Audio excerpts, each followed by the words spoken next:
जुर्म की दुनिया में झंडे गाड़ने वाले खबरदार हो जाएं, बल्कि तैयार हो जाएं। खुद गाड़ दिए जाएंगे बहुत जल्द, क्योंकि आज नहीं तो कल किसी भी पल होंगे सलाखों के पीछे, या फिर मुकद्दर होगा तख्ते-ए-दार। क्योंकि अब अजनबी का होगा हर जुर्म पर वार। देखें तो आज कौन कौन आया है पकड़ में। बहुत शरीफ बनते हैं सब।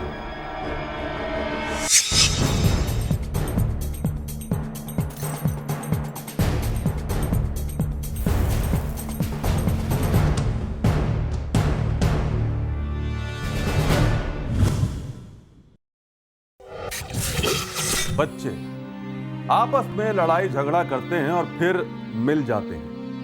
ऐसी ही छोटी मोटी लड़ाइयों में ये सीखते हैं और बड़े हो जाते हैं। इसीलिए समझदार लोग बच्चों की इन लड़ाइयों को संजीदा नहीं लेते। लेकिन पिंडी के कुछ लोगों ने बच्चों के इस खेल को खतरनाक बना दिया, एक घिनौना रूप दे दिया। खिलौनों की जगह हथियार निकल आए और 6 अफराद को मार दिया गया। रमजानुल मुबारक में तरावीह के बाद बच्चे कहीं क्रिकेट, कहीं बैडमिंटन और कहीं फुटबॉल खेलते नजर आएंगे। लेकिन कौन जानता था कि बच्चों का ये खेल बदल जाएगा खून की एक होली में। रमजान के महीने में लोग रहमतें समेटने के बजाय दोज़ख की आग में कूदने लगेंगे। ये वाकया है रावलपिंडी का, जहां फुटबॉल मैच के दौरान बच्चे आपस में लड़ पड़े। और बच्चे ऐसे ही बढ़ते हैं, कभी लड़ते और कभी मिलते हैं। मगर यहाँ बच्चों की लड़ाई में बड़े कूद पड़े। झगड़ा तो खत्म हो गया, लेकिन 6 अफराद की जान लेकर, 6 अफराद का खून बहाकर। खून के निशानों को देखकर अंदाजा लगाना मुश्किल नहीं कि जिन अफराद को मारा गया वो 1 या 2 नहीं, वो थे पूरे 6 अफराद। और इन 6 में से 4 सगे भाई थे।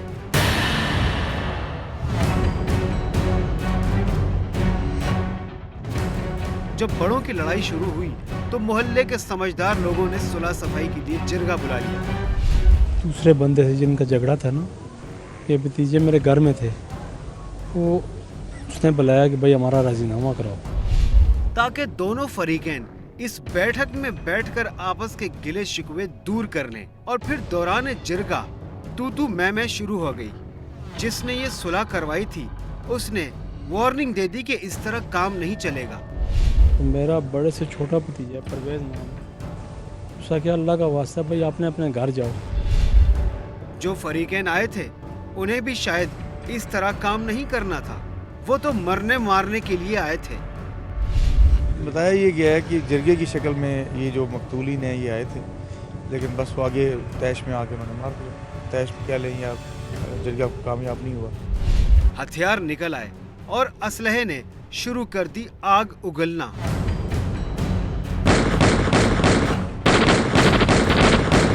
और इस आग ने 6 अफराद को निगल लिया। ये एक बंदा नहीं था, ये पूरा टोटा था। स्कूल के पास उन्होंने खड़ा किया तो बस मार के चले। कयामत तो ये कि इनमें से 4 सगे भाई थे और जिनका इस झगड़े से कोई ताल्लुक ही नहीं था। एक ही घर के 4 अफराद, चारों भाई एक ही वक्त में खत्म कर दिए गए। इनका झगड़ा 2-3 दिन पहले किसी खेलते हुए बच्चों का हुआ, फिर उसमें बड़े इन्वॉल्व हुए। फिर ये लोग जो जिनका कत्ल हुआ है ये जिरगे की शक्ल में उनको तो आए, लेकिन वहाँ पे मुखालफिन ने ब्रश मार के रोंगटे खड़े कर देने वाले इस वाक़े का पुलिस ने इंसदाद दहशतगर्दी एक्ट के तहत 15 अफराद के खिलाफ मुकदमा दर्ज कर लिया और इनमें से 8 अफराद को गिरफ्तार भी कर लिया, जिनमें एक औरत शामिल है। हमारी पूरे डिस्ट्रिक्ट की जो टीमें हैं वो इस पर लगी हुई हैं, तो अल्हम्दुलिल्लाह हमें कुछ कामयाबी भी हुई है। तो इनमें से कुछ 8 मुलज़म जो हैं हमने अब तक काबू कर लिया। इस वाकये के कातिलों को गिरफ्तार करके सजा मिल भी जाए, मगर फिर भी अकल ये मानने को तैयार नहीं कि ऐसा क्या हो गया था कि बच्चों का खेल 6 अफराद की जिंदगी का चिराग गुल कर देगा, वो भी रहमतों के महीने में। शैतान तो कैद हो गया, चेले इसका काम अब भी कर रहे हैं। मेयो अस्पताल लाहौर की नर्स रहमाना को क्या पता था कि शौहर से रूठना कितना खतरनाक हो सकता है। उसे यह एहसास ही नहीं था कि शौहर से नाराजगी की कितनी कड़ी सजा मिल सकती है। वो तो रोज की तरह अस्पताल में मरीजों की देखभाल करने गई थी, मगर वहां कयामत उसका इंतजार कर रही थी। पानी की तरह दिखता है मगर आग का असर रखता है। यह है तेजाब, जलाकर राख कर देता है। लेकिन अब यह ऐसा हथियार बन गया है जिसका इस्तेमाल जान से मारने के लिए नहीं, तड़पाने के लिए होता है। जब तक जख्म ताजा होते हैं जिस्म को तकलीफ रहती है, और जब भर जाते हैं तो रूह तकलीफ में रहती है। मीडिया में बहुत कुछ कहा गया, मुजरिमों को पकड़ा गया, सजा भी तजवीज हो गई, फिल्में भी बन गई, लेकिन कुछ नहीं हुआ। आज भी तेजाब का इस्तेमाल जरासीम से ज्यादा इंसानों को मारने पर हो रहा है।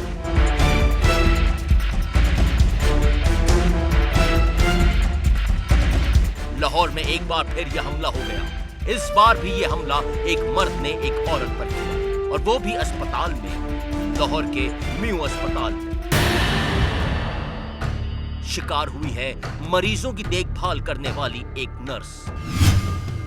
वो जो दूसरों के जख्मों पर मरहम रखती है, उसी को कर दिया गया जख्मी। नर्स रहमाना और उसके शौहर इरफान के बीच घरेलू तनाजा चल रहा था। इरफान उसे अस्पताल मनाने आया। दोनों के दरमियान बातचीत हुई जो एक बार फिर झगड़े में बदल गई। रहमाना ने उसके साथ जाने से इनकार कर दिया, लेकिन नारोवाल का रहने वाला इरफान यूनुस कुछ दिनों बाद फिर अस्पताल पहुंच गया, मगर इस बार अपनी बीवी को मनाने नहीं बल्कि अजियत पहुंचाने। वो तेजाब से भरी बोतल लिए अस्पताल आया और ताक लगाए करने लगा रहमाना का इंतजार। जैसे ही वो अपनी ड्यूटी पर पहुंची, उसने वार्ड में जाकर रहमाना पर हमला कर दिया। सारा तेजाब उस पर फेंक दिया।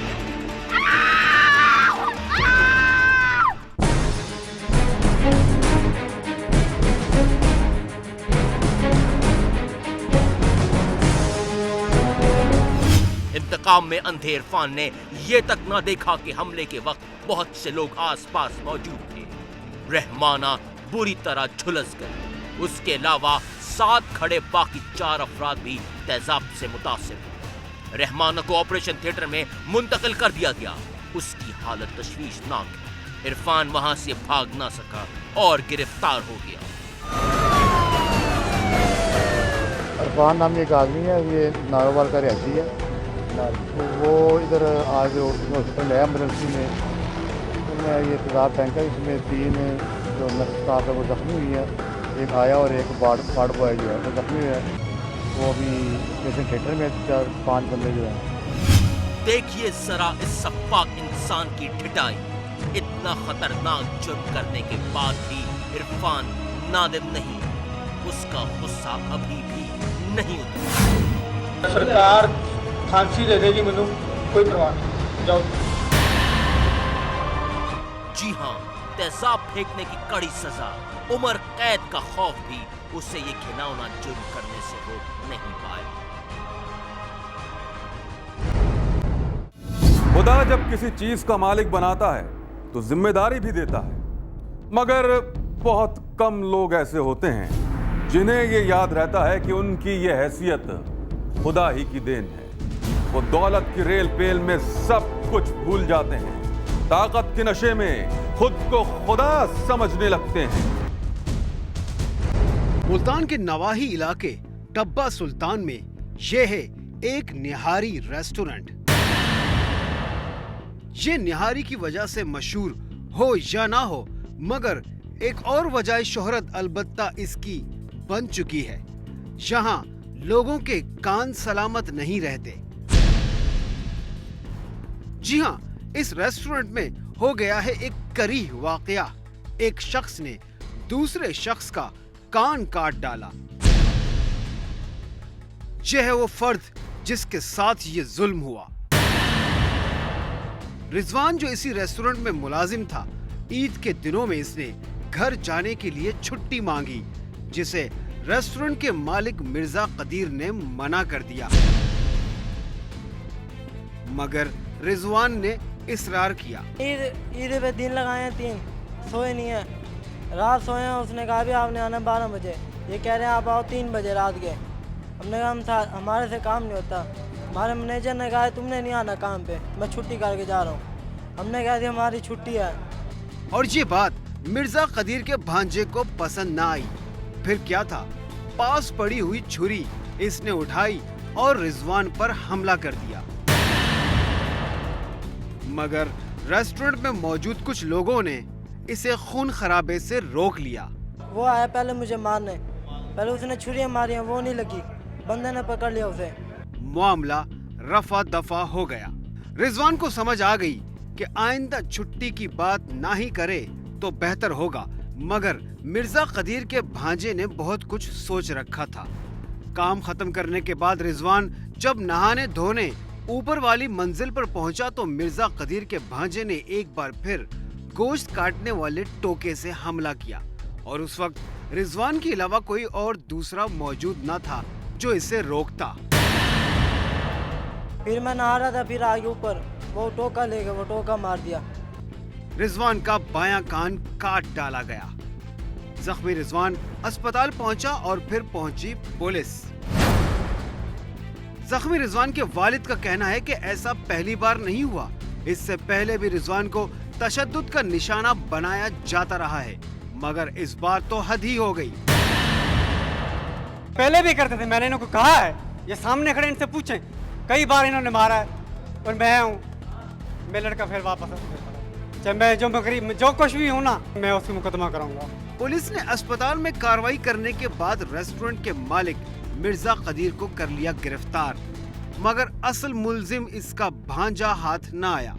रिजवान के वालिद का कहना है कि मुल्जिमान को सजा जरूर दी जाए ताकि आइंदा किसी गरीब मजदूर पर हाथ उठाने से पहले उसका मालिक सोच जरूर ले।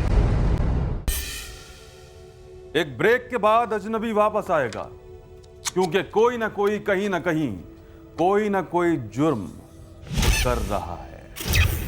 ब्रेक के बाद आपको दिखाएंगे गंदे पानी से सॉफ्ट ड्रिंक बनाने का तरीका और मिलवाएंगे हीरो से, फिल्मी नहीं, एक असली हीरो से।